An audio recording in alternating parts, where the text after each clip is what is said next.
and I am obviously the oldest one on here if you're flipping through the pictures. So that's how you will know the old person sitting in front of Dallas Hall. I'm Director of Parent and Family Programs, and I have been at SMU an awfully long time. I'm an SMU grad. I had a daughter that graduated in 1998 from SMU. And then I've been doing parent programs this is my 22nd year to be doing parent programs. But I guess the most fun I had was when I watched SMU be the place we talk about it being when our daughter was in school. And I wasn't working here then, and she didn't know I had a lot of spies, but I was able to see SMU being the caring and supportive place that it is. And I got to see her make friends that are still friends. She lives in DC, and they have a whole SMU DC group that were friends on campus and are still friends today. So it's fun, and you're getting ready to enter. It's a great time to be at SMU. There couldn't be a crazier year. And SMU is working hard to make it safe. But our intention is that we're gonna open and make people as safe as possible. We appreciate you joining us tonight. We're gonna have this whole series of virtual events to give you the information that you would be getting at a normal ERA session. We don't want you to miss anything. So we appreciate you signing on. We'll send reminders just like we did this time. And then we have added a great one. Next Wednesday is President Turner is having a roundtable, a town hall meeting. We hope that you'll join in on with your student. And then after that, following President Turner's, we're going to have the Dean of Students the very next night. And then on Sunday evening, after the roundtable next week, we're going to have the Dean of Housing, our Assistant Vice President, Melinda Carlson. And we're also going to have Associate Provost Sherry Kunovich to talk about living on campus and the activities on campus, and also about academic success in the classroom. So our timing's good. We hope you'll join us. We're hopefully giving you the most important information, and there'll be time for questions at all of these.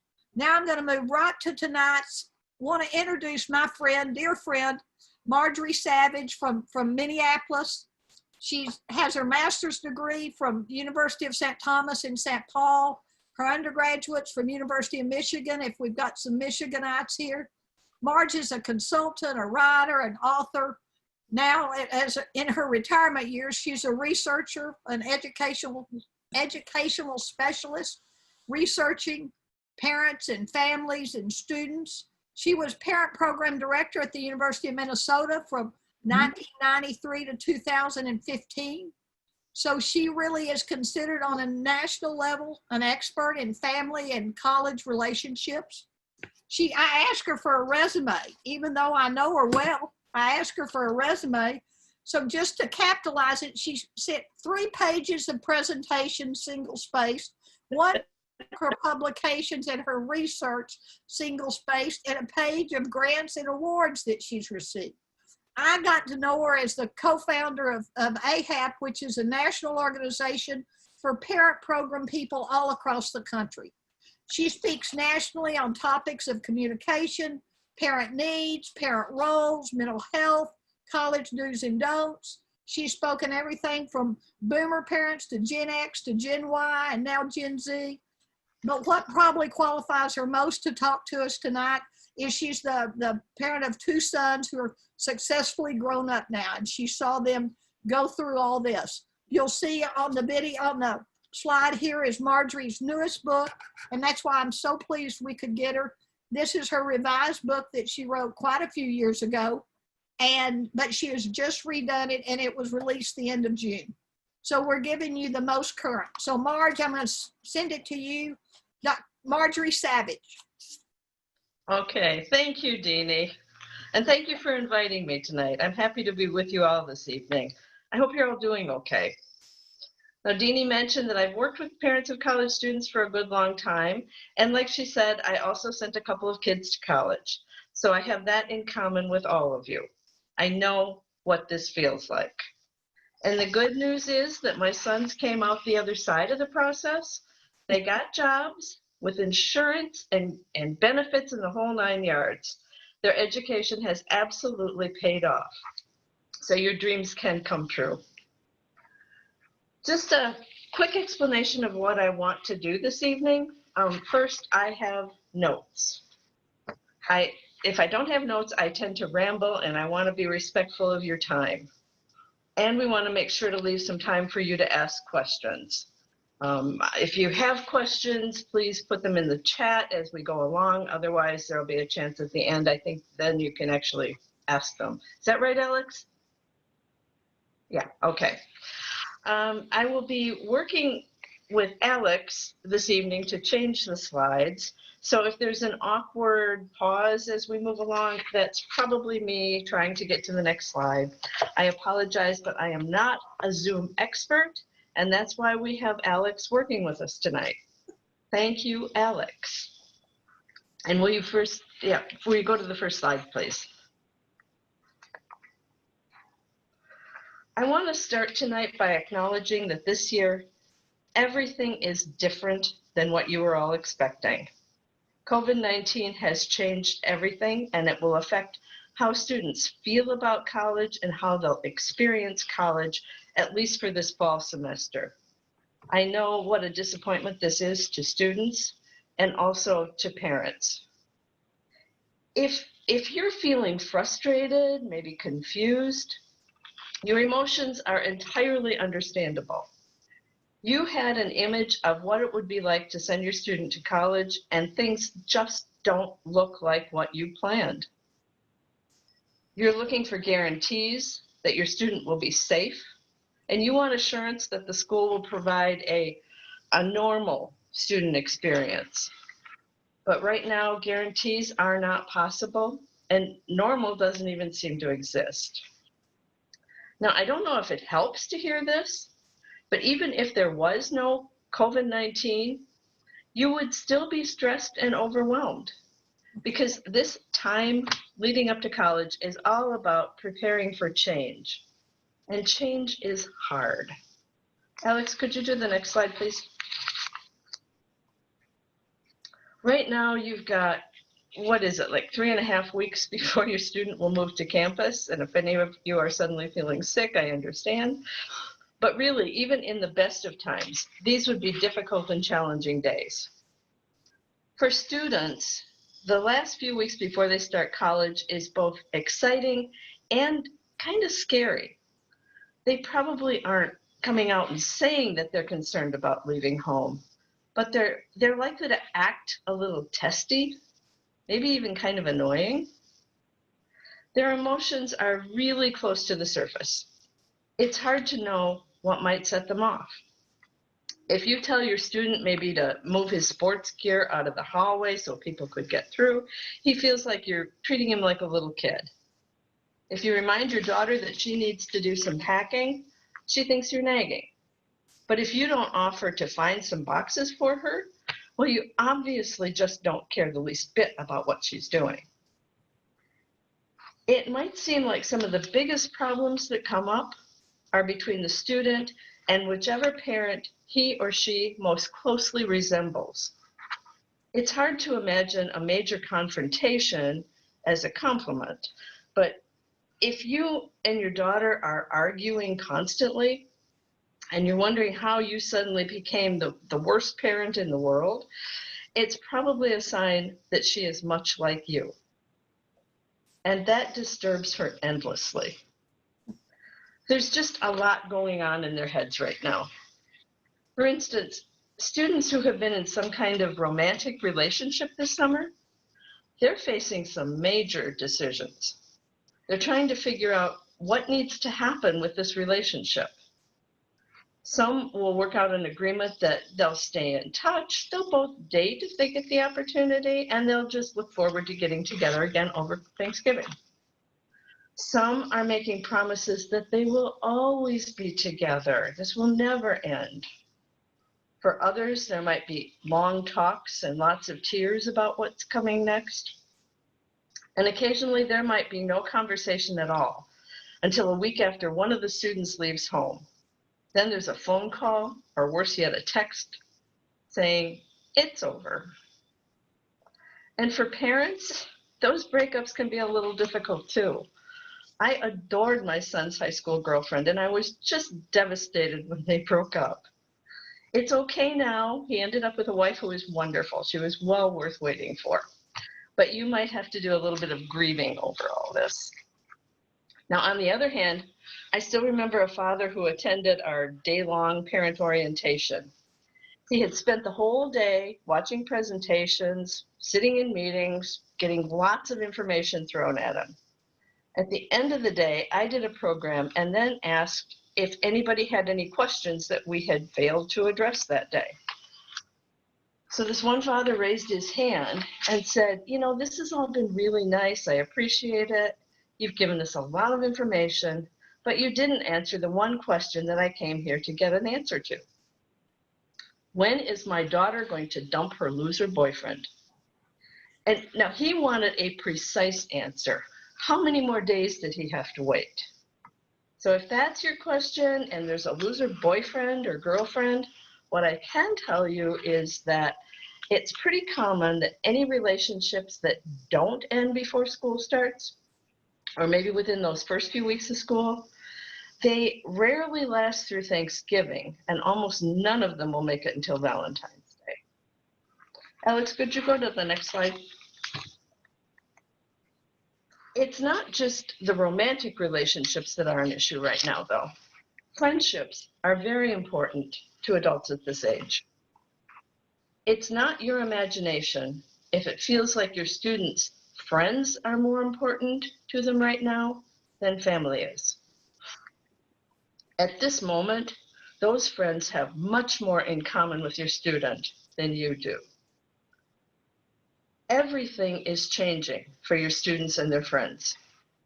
Where they live, what they eat, where they sleep.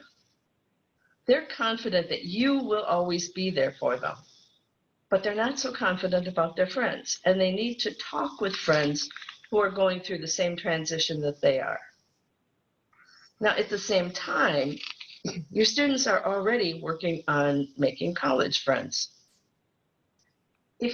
If you ask college students what they're most looking forward to as they start college, making new friends is close to the top of the list. Interestingly, making friends is also the answer to what are you most worried about? Part of them is thinking, what if no one likes me? What if I don't end up with any friends? In fact, though, at this point, most of them already have some SMU friends. Through social media, they've managed to connect with several hundred new friends from the class of 2024. Now, they might be searching online for people who maybe want to play ultimate frisbee with them, or who will be living in the same residence hall. And they're probably making plans to meet up face-to-face as soon as they can. Those first face-to-face meetings can be a bit of a shocker, though. Students, and let's face it, sometimes parents, go online to search for information about a new student or a new friend and the student's roommate, and they're making judgments based on what they see online. But how accurate do you think those online profiles? Oh, wait. Wait. Alec, Marge. Stop. Alex? Yeah, Marge, I think your mic went out. Let me. Yeah. No, I think I muted everybody. Oh. Can you unmute Marge? Sure. There you go. Okay, Apologize on my behalf. I apologize. Sorry, everyone. Am I okay now? You can hear me? Yep. Okay. The start of college is an opportunity for students to reinvent themselves. And social media lets them try out a whole new identity. I want to just read a short example from the book. Before Tamara joined her class's social network, she carefully crafted a profile to portray herself as the studious biology major she intended to become. She posted a photo showing herself standing waist deep in a pond, wearing chest waders. She added a few lines about the volunteer work she was doing at a community park, identifying macroinvertebrates. It wasn't until months later that Tamara learned her roommate had taken an instant dislike to her, thinking she was facing a year of hearing about bugs and algae. Why didn't you at least mention that you teach yoga and you won first prize in your school's cupcake contest? She asked Tamara. I would have known right away I'd won the roommate lottery. Students want to be liked. They imagine that their classmates are all outstandingly clever or have the most amazing lives. So they take a small piece of their own life and make it seem like the whole. If students would look at their own posts, however, they might see that the image they're projecting doesn't really reflect who they are. You might want to casually remind your student that people tend to share only their best selfies, their greatest successes, and the most important events in their lives. Students and parents who are checking profiles online are wise to withhold judgment until they can get a more realistic picture. Alex, could we go to the next one? So while all this is going on with students, parents are going through what we have come to call the last time syndrome. That's when you're maybe setting the table in the backyard for supper and you think, oh no, this might be the last time we ever have a backyard picnic together. Or you're on a bike ride with your student and you think, well, when will we ever be able to do this again? One student was telling me that her mom really suffered from this last time syndrome, but her father didn't seem the least bit upset about her leaving. Mom would insist that the whole family go to the Dairy Queen together because this might be the last time we ever get ice cream together. And Dad would pick up the order, hand his daughter her Blizzard, and cheerfully say, well, here you go, and this is the last time you're eating ice cream on my dime. Try not to put too much thought into those last times. Believe me, you will have plenty of bike rides and picnics, and your students will be happy to have you spend money on them for years to come. Alex, could you go to the next one? It's pretty common during the last few weeks before you take your student to school for parents to wake up in the middle of the night panicking that they haven't covered every important topic that their student needs to know. You will want to go over online banking instructions again. You think you should probably talk about sex and drugs and alcohol again. You want them to promise they'll eat vegetables with every meal. What if you're forgetting something really important, you worry? At this stage of their lives, young adults don't listen patiently when parents try to sit them down and deliver sermons about being safe or earning good grades. They do know how you feel about all those topics. They have heard you.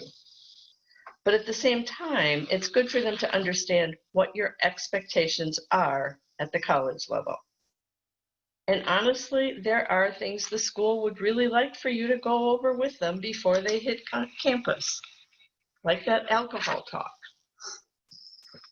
And one good thing about COVID-19, well, maybe not good, but useful, is that it gives us a reason to reiterate some of those messages in the context that things are different now. And your student truly is required to be responsible. Because if they're not responsible, they might end up back at home well before they want to be. So for the next 3.5 weeks, the best thing you can do is turn over responsibilities to your student. Things like time management. If they're not doing this already, let them figure out how to manage their lives. When to get up, when to come home, what they need to do to get packed for college. Let them do their own laundry. Don't just quietly walk away from them, but tell them you're turning over their responsibilities. And if they mess up, If a problem comes up, ask them how they plan to fix it. Let them deal with the consequences. This is hard. It's hard for parents to do that. You have always been there to protect your child. But at this point, your job is not to protect, but to empower your son or daughter. They're at a point in life where this is what they need to be doing. They won't thank you, of course, but it is an important lesson. Alex, could we go to the next slide? I want to take a few minutes to talk about the whole concept of so-called overparenting. You have all heard about helicopter parents, and there are other names for the same thing. There are lawnmower parents, there are submarine parents, there are stealth bomber parents, each one worse than the one before. And in the past few years, we've been hearing a lot about so-called snowflake kids raised by their snowplow parents. Now, these are terms that I really detest. It's just name calling, really. And I'm convinced that nearly all parents are simply doing their best to take care of their kids. But the idea is that college students today have not had to deal with a lot of disappointments, and they can't handle it when things don't go right. The belief is that this has manifested in greater need for counseling and advising at the college level. And there is more demand for counseling and advising. But maybe it's just that seeking help isn't as much of a stigma as it used to be. We're accepting that as a normal thing. Whether it's all true or not, we do see high rates of perfectionism among today's college students. They set overly high goals. They are laser focused on their grades. Students are struggling to cope when they make a mistake or simply don't achieve their goals. Alex, the next slide, please. As a result, colleges and universities are trying to instill resilience and grit into students, giving them the tools to face disappointments and failures. Now, it might be that COVID-19 has actually prepared this cohort of students better than any before. These are the kids that didn't get a prom. They didn't get graduation. They're not getting a normal start to college. They've already had more than their share of disappointments. I want to give a couple of definitions here. Resilience is defined as an ability to recover from or adjust easily to misfortune or change. Grit is described as unyielding courage in the face of hardship or danger. So the goal is to help students recognize that life includes challenges, changes, unexpected events, and even failure. Knowing how to cope with these disappointments gives them the experiences they need to grow and mature and avoid similar problems in the future. Now, as a parent, you need to be prepared. Students call home when things go wrong. You're likely to hear from them about what's going on before they talk to anybody on campus. So you're likely to be talking them through the crisis times. Dealing with disappointment is something like dealing with grief. There are stages to go through, and time is part of the process. They will be angry. They'll want to bargain. If that professor would just give me 2 more days, I could get the paper done. I was busy this week. They'll feel terrible for a while. Eventually, though, they'll be in a place emotionally where they can consider their options and move forward. Students are justified in feeling bad about a rejection, a breakup, a failure. It's understandable that parents will feel disappointed too. But too often, part of a student's suffering is the feeling that they've let their parents down. It doesn't help your child when you make an angry phone call to the university or demand special favors. As a parent, you can be most helpful by first accepting and acknowledging your students' feelings, and then encouraging them to start thinking about what they can do to move forward. You might need to ask them to think about alternative plans. I think everybody has a favorite quote, and this one is actually mine. The most successful people are those who are good at plan B. You can tell where my life has gone. This actually comes from a math and physics professor whose specialty is chaos theory. We're going through this right now with COVID-19. Plan A is just not going to work. So what is plan B? There are times when your student needs help, and there are times when they should be figuring things out on their own. And it can be hard for parents to figure out when to step in and when to step back.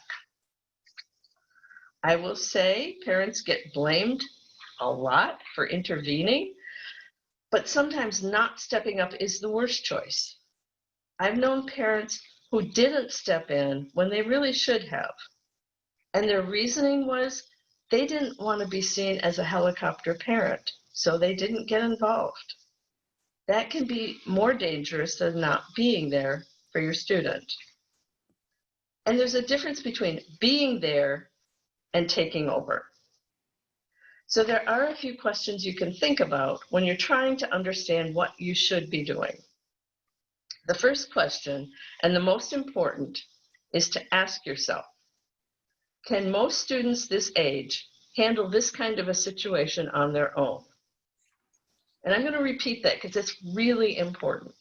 Can most students this age handle this kind of situation on their own? If most students can handle it, is there some reason why your student can't? If most students can cope with something like this, let your student do it. Then consider, will your student learn something by taking care of it?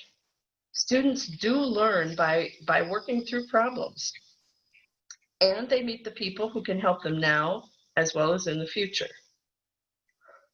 Next, ask yourself, does your student actually want you involved?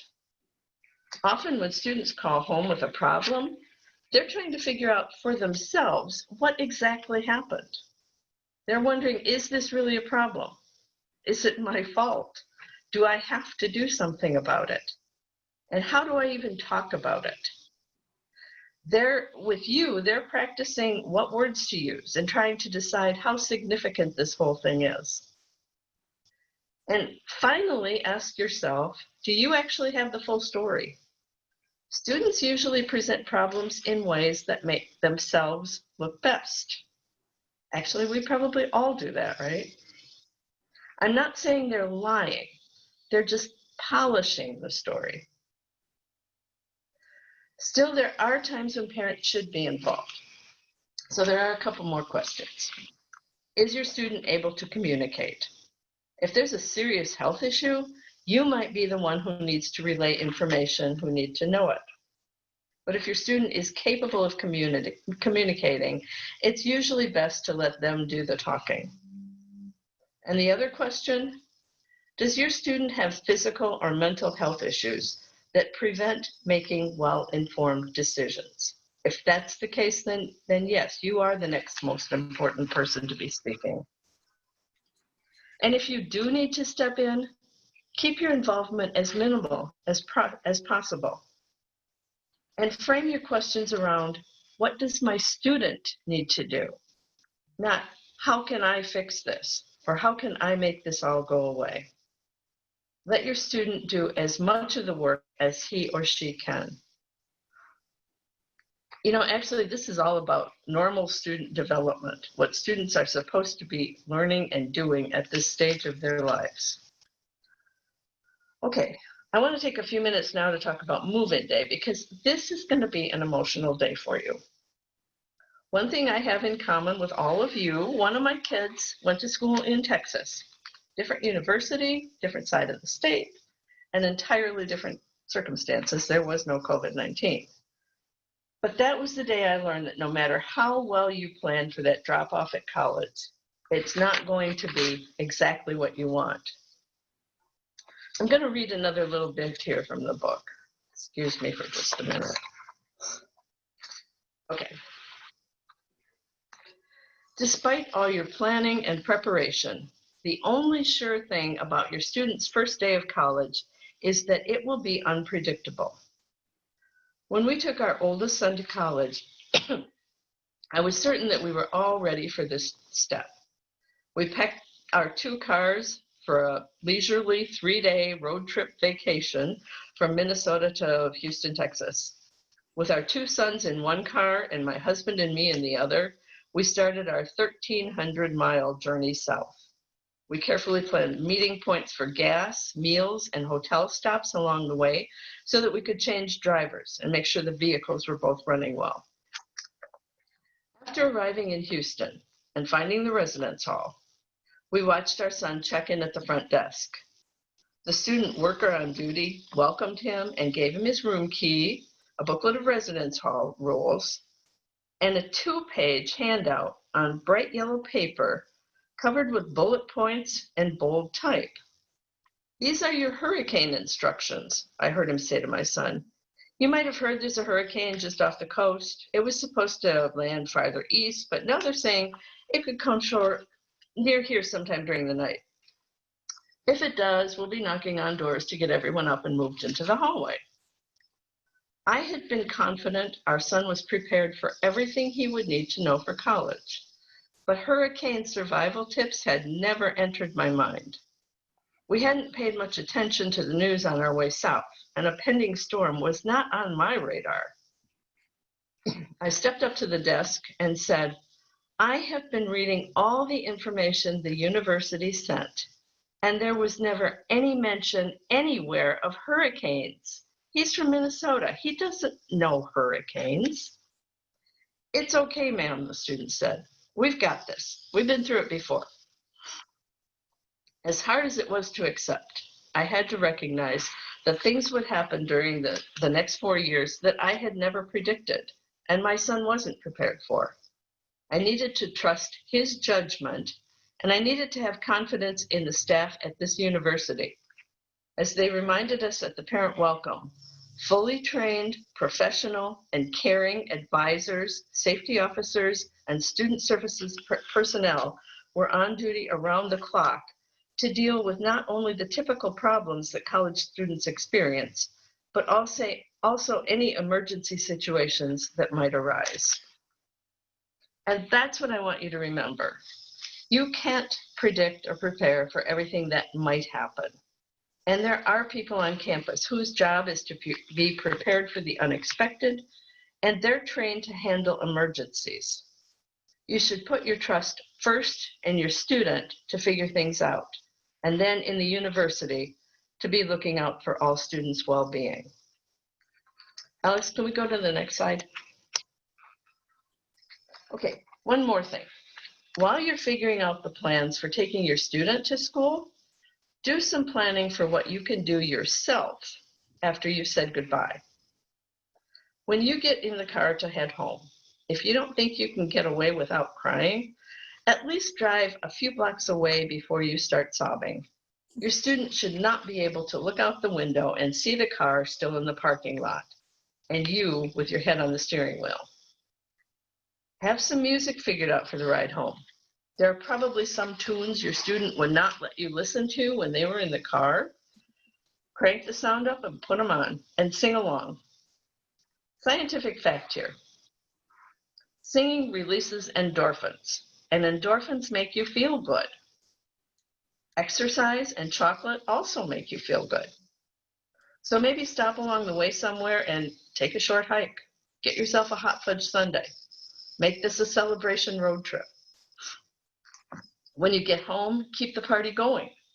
Binge watch some TV show that you've been meaning to see. Treat yourself to a great meal. I remember one family that told me they were thinking ahead. They opened a bottle of wine from the year that their student was born when they got home. This is a milestone.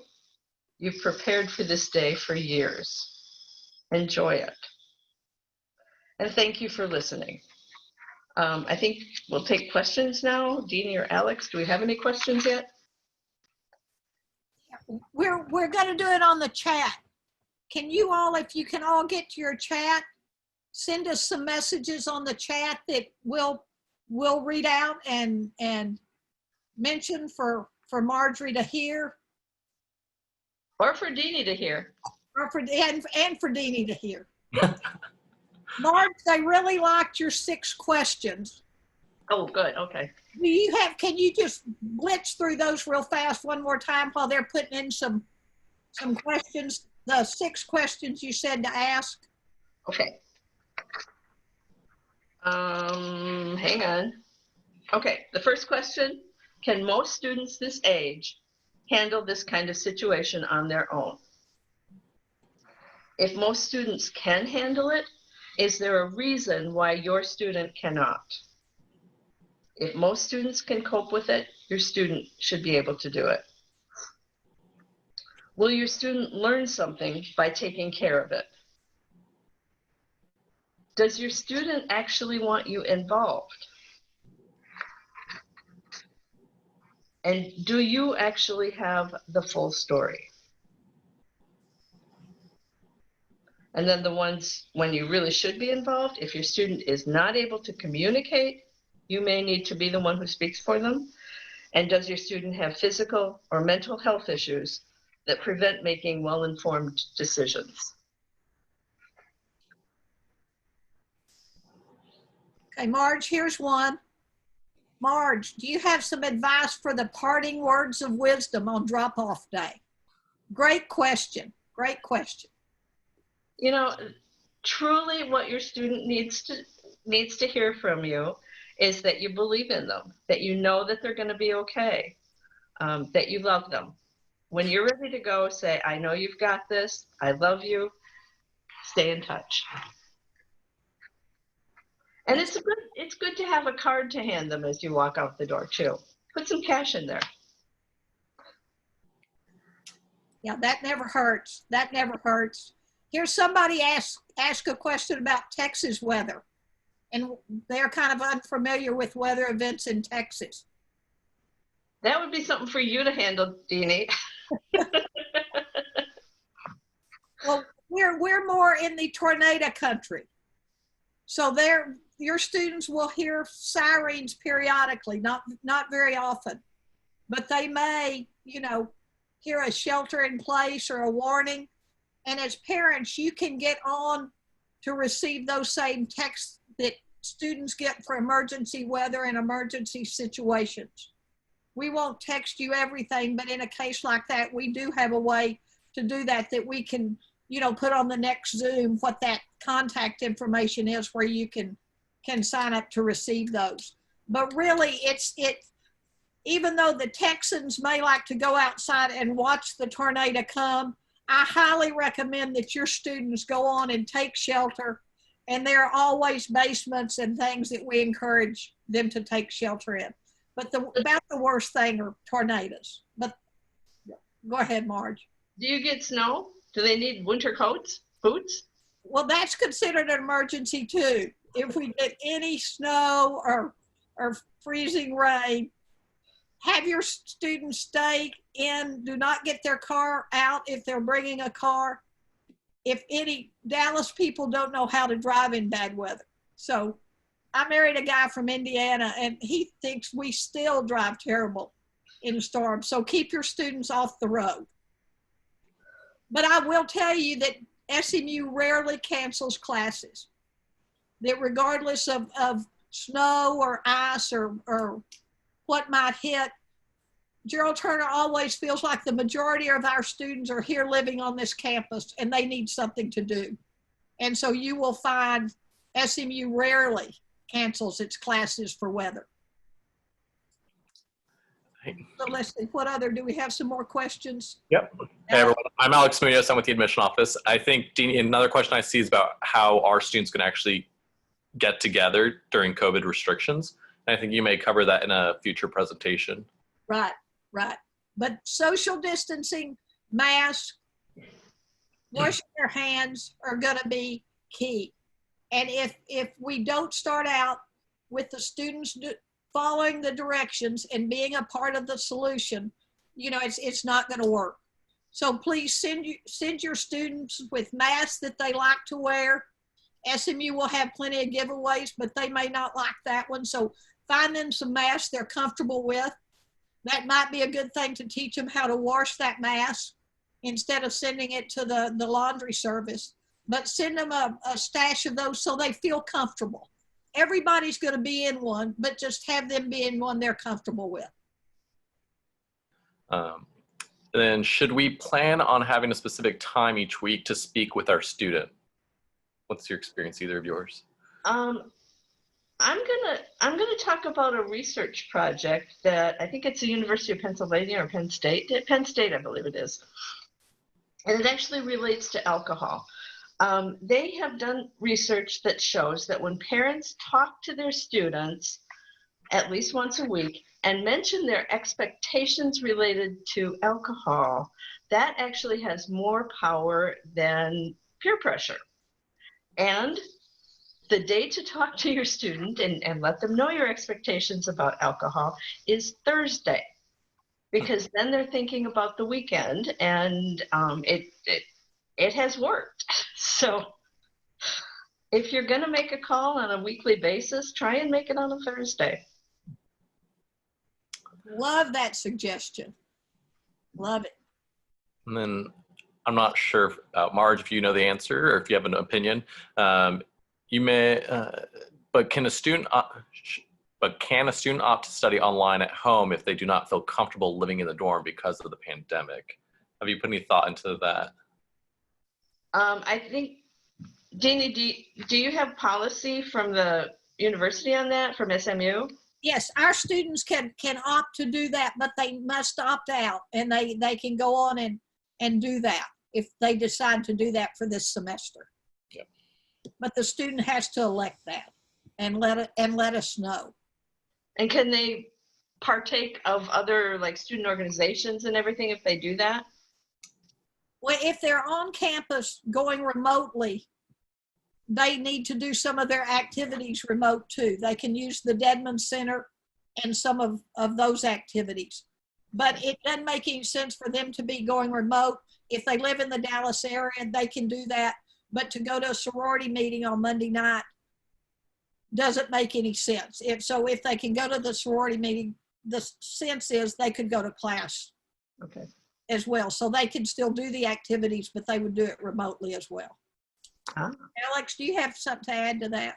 No, I think that definitely is the guidance that we're giving. If your student does decide to go fully remote for their classes, the deadline is July 31st to make that request. So your student should have been emailed the questionnaire if they do want to go fully remote for the semester. That means live at home, do the classes online. And then Marge, please advise how often to visit my student. What should they be like specifically the first few weeks after they join the school? I think it's important for students to fully immerse themselves in the school as much as they can in the first few weeks. I mean, if there's a family event and they need to go home for a weekend or something, that's understandable. But they miss out on a lot. This is when they're meeting other friends, when they're actually developing routines that they need to develop in order to feel comfortable. And if they go home, they miss that. And if parents are there, they're taking them away from some of those opportunities. I think it's important to keep communication going however you are comfortable and however your student is comfortable. But in terms of the actual in-person contact, I think for a while, 6 weeks or up to Thanksgiving, let your student be immersed on campus. Here are a couple, Alex. Let me hit real quick. Yep. My first, does SMU have health insurance? Yes, you definitely need to read up on health insurance, but if they're covered on your policies, you need to opt out of SMU's health insurance. And I believe that's by early August. You can go into SMU health insurance, but if they're on your policy, you must opt out. That's a better option than taking the SMU health insurance. By the fact that your student's a student, they automatically have access to the health center, and that's through a health center fee. They pay that and everybody pays that. So health insurance is different. If they're on your insurance, leave them on there, but opt out, and you have to do that every semester after they register. Another one was, what are the odds of a Tuesday before Thanksgiving classes being canceled? Wednesday's already canceled. So a lot of times professors think, since we've canceled Wednesday classes, I assume Wednesday's canceled, that they will have class on Tuesday, but your student needs to check their syllabus. Your student needs to check the syllabus that they get for each class. And then the next one is there a parent association? Yes, a very active one. We'll go in depth in it on Monday. We've got some Mothers and Dads Club members going to talk about what they wish they had known, if they know now, that they wish they had known sooner. So they're going to have some fun doing that question, but you can go to SMU Moms and Dads or Moms and Dads at SMU, and you'll pull up their website. So what else? Anything else out there? How are we? What else? They are supposed to wear masks just from a standpoint if they're outside. I mean, if they're alone or sitting on the lawn by themselves and no one's around, they have said they can take their mask off. But the scary thing is they may be in line, you know, with other people, and they're close together before they even realize it. So it's better to have them in the habit of wearing the mask and getting a little used to that. So we don't want them taking them off and then forgetting about the social distancing, because those go hand in hand.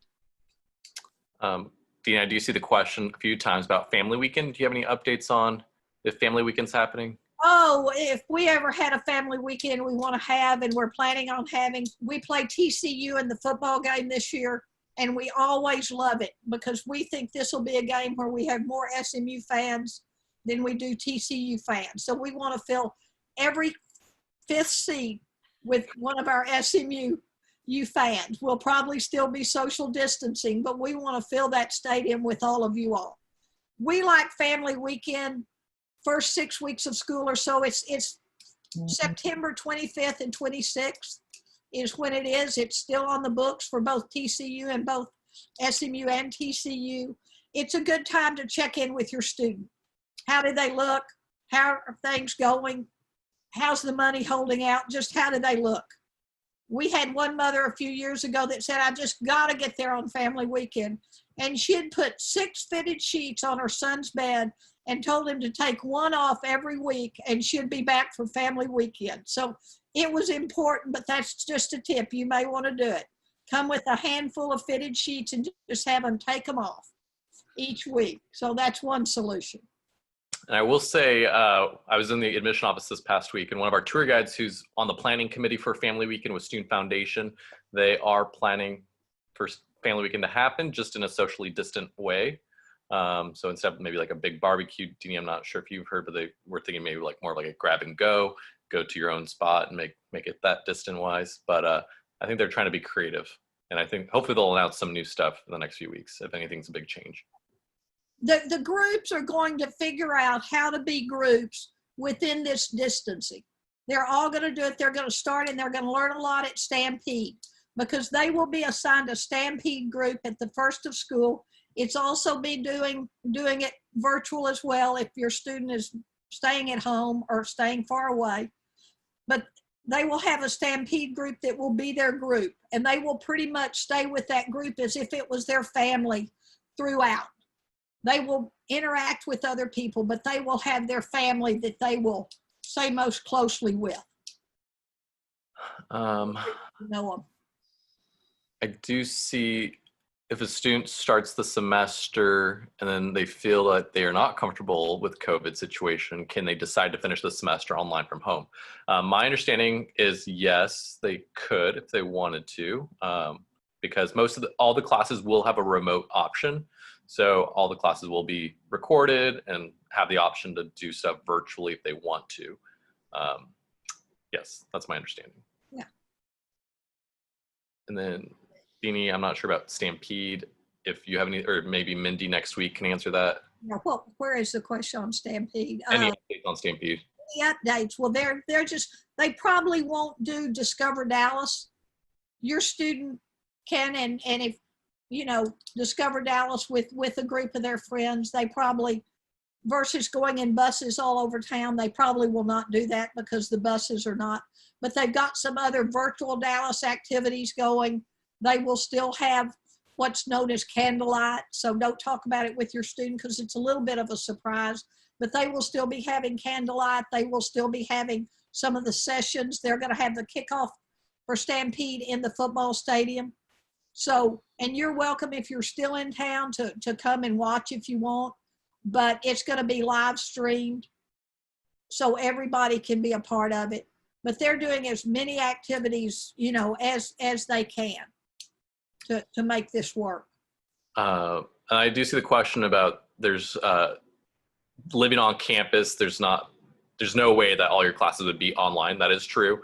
If you're on campus, you are supposed to have a few classes that are going to be in person. We don't expect anyone to have a fully virtual experience living in the dorm. So I had a student actually today that I noticed had one class on in person, and then on their schedule showed the other ones as remote, and I connected with the advising office. And they say if there is a student, if you do have more than 3 classes that are virtual, then definitely start looking for some additional classes that you can switch out that would be in person. You can do that. The students can do that on their own in MIDA SMU. I saw one about cafeterias. The cafeteria meal service will start the first move-in day for first-year students is the 17th. So that Monday, Tuesday, Wednesday, Thursday, there will be meal service in the cafeteria for your student. Their meal plan will start on that Monday. So you don't have to worry about them. Now, meal service may be a little more grab and go. There won't be a lot of buffets that they'll have, just trying to be safe, and they'll be socially distanced in the cafeterias. And we're still up in the air is whether the city will let us have any event on each evening of first year move-in that we would normally have. We're trying to do it if they'll let us figure out a way to do it. So there'll be more information coming on that as far as kind of a little family meal at the evening of every move-in. We're trying to do that, but we've got to get permission from the city to do that. Question about quarantine. As of this point, I don't believe any students will need to do a quarantine when they get to campus. We will do a presentation. Deanie has a presentation next Sunday, the 2nd, with housing. So yeah. Keep an eye on your email. Yeah, and we do have quarantine areas already planned. So that's in the mix. But it's not required if someone's just moving campus. But that's why the mask and the social distancing and the hand washing is so important, is because a lot of you all will be flying into town and we want to keep everybody safe. And the way to do it is with mask and social distancing and all. So Marge, are you coming up with a few last minute thoughts? I'll give you a hint. I'll give you a few minutes to think, but we want some last minute send-offs. Okay. Well, I do have one last comment. Oh, good. Okay. I have occasionally asked parents of college students what they would say to parents of incoming students. And over again, I have heard a version of the same thing. The best advice is not to worry so much.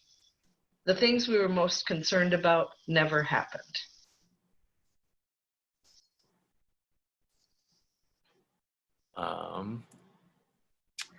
There's a lot more questions in here. I know there's going to be a lot of stuff covered next week with the presentations Deanie has planned. Alex, is there a way for me to get these questions so we can answer them Yes. first? Yeah, we can download these questions after.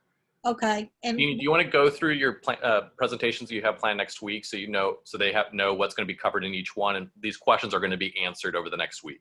Yeah, if you've got a pencil, on Monday, the 27th, 7 o'clock, it's going to be, me again as Director of Parent and Family Programs.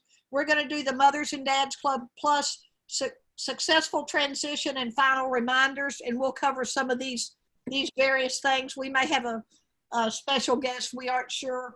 On the 30th, on Thursday, the day after President Turner's town hall meeting, we've got the Dean of Students, Dr. Mindy Sutton-Noss. We've got Mindy's going to talk. She's going to do a presentation she would normally do at Arrow, and then she's open for questions, and she's one of the committee chairs for the whole opening safely task force that they've got. So she'll be on Thursday, July 30th at 7, and then on April 7th that Alex mentioned on August 2nd, we've got the housing and the associate provost coming all at 7 o'clock. They'll be great. And that will be, after pretty much everything set in stone at that point, and they can respond to all of that. And then on August the 6th, which is a Thursday, also at 7, we've got another author who's great, just as Marge is great. Harlan's got a great message, and he does a great thing. He works with students, but he also works with parents on getting comfortable with the uncomfortable. And he's got some good tips and tips for your students and tips for you. So what else is there? Any one more question, Alex, that we? There's a lot that are COVID specific, but I think if you, Deanie, do you want to maybe post in the comments your email address as well? Yeah. And Yeah. maybe, and if you have specific questions as well, feel free to reach out to the admission office. We are happy to answer them. And if we don't know the answer, we'll get you the answer. But we know this is a hectic time for everyone, and there's a lot of questions out there. So we want to make sure we get them all answered for you. And as Deanie mentioned, our university president, Gerald Turner, will be hosting a town hall next Wednesday. And you should have hopefully received an email about it. And you can submit your questions beforehand so he can be prepared to answer them for you guys. If you didn't get the link, let us know, let Deanie know with her email, and we'll make sure to get you that link before, because we want to make sure that you're able to attend the town hall with the university president, because he's going to go over everything that's on your mind probably. So next Wednesday night. And I have just put, I'm so high-tech oriented, I just put both my office phone number and my cell phone number, which you're welcome to call both of those, and my email's in there. And the Mothers and Dads Club, if you want them, go to SMU Moms and Dads. And I think you'll find that website, and you should be getting something in the mail, hopefully from them this coming week sometime with more information. So y'all been a great audience. Marge, we appreciate you coming. You get gold stars from everybody. You should see all the great comments. They are very appreciative, and we're very appreciative of you coming and sharing your thoughts. And someone else, wouldn't be the same as hearing it from you. So we really thank you, Marge. Hand claps, thumbs up. Thank you. You're welcome. Thank you. Everybody, thanks for signing in, and we'll see you at our next one. And again, if we haven't said it, welcome to the Mustang family. I don't think we've said that. Thank y'all. Deanie, the Turner one next week, is that at 6 p.m.? Do you know? The President Turner one is 3:30 to 4:30. 3:30 to 4:30 On Central Time. Wednesday, July 29th, 3:30 to 4:30 is Okay. President Turner, and they will send a link to that closer to the time. Yep. And there is a parent Facebook group. If you're not already in it, we'll post the link in there, and the link for all these future presentations in the Facebook group as well. Thank y'all for hanging in there.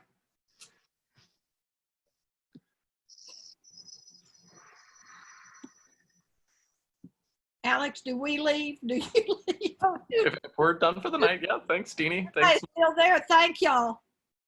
I hope you all have a good night.